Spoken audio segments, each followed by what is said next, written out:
По жалобе я выехал с инспекторами и обнаружили вот эту трубу. Белесая жидкость стекает прямо в небольшую реку. Она называется Ликинкой. По факту это приток Казанки. Уже неделю на запах жалуются местные жители. Говорят, раньше здесь любили рыбачить, сейчас невозможно даже находиться рядом. Когда сливают стоки, наша река начинает плохо пахнуть. Запах прокисшего молока. Сегодня 2 ноября 23 год. Идет сброс. Неделю тому назад эти стоки были куда белее, а неприятный запах сильнее. 31 октября река снова окрасилась в насыщенный молочный цвет. Местные жители обратились к экологам, предполагая, что так отходы своего производства снова сливают в реку Арский молкомбинат. Инспекторы Северного территориального управления Министерства экологии незамедлительно выехали на место, обнаружили трубу, из которой выходила белесая вода. Были отобраны пробы воды выше и на месте сброса сточных вод.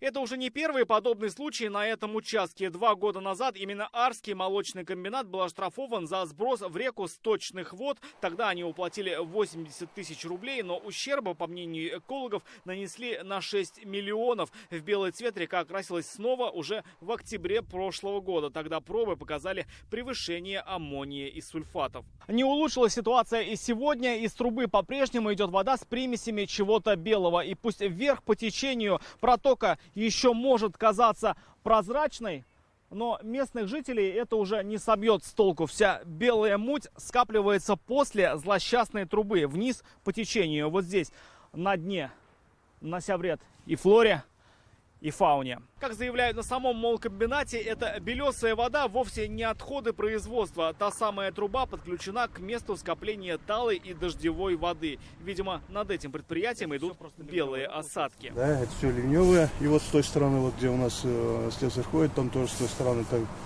тоже такой же колодец есть. Отходы же, по словам руководства ООО «Арча», уходят в сети водоканала, откуда отправляются в очистные. Поэтому попадание их в реку исключено. Но они попадают на сушу. В июле одну из труб молкомбината прорвало. Отходы производства оказались на территории питомника. Площадь загрязнения достигла почти 1,5 километров. Информация была передана Роспотребнадзору и в природоохранную прокуратуру. По результатам проведенной проверки было направлено исковое заявление в Арский районный суд о признании бездействия ООО «Арча» и обязании провести рекультивацию земель и постройки локальных очистных сооружений. Сейчас молкомбинат возводит собственные очистные, где будет перерабатывать 100% отходов.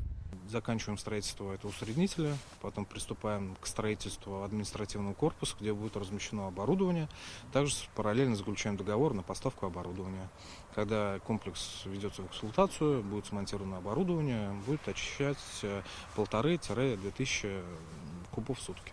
Но остается открытым вопрос, при чем тут очистные, если в реку попадает талая дождевая вода. Контролирующие органы ждут результатов анализов. Их и направят в Росприроднадзор. Объект федеральный, поэтому меры будут принимать они. Также информация передана и в МВД. Рамиль Шайдуллин, Алмаз Единов, ТНВ, Арск.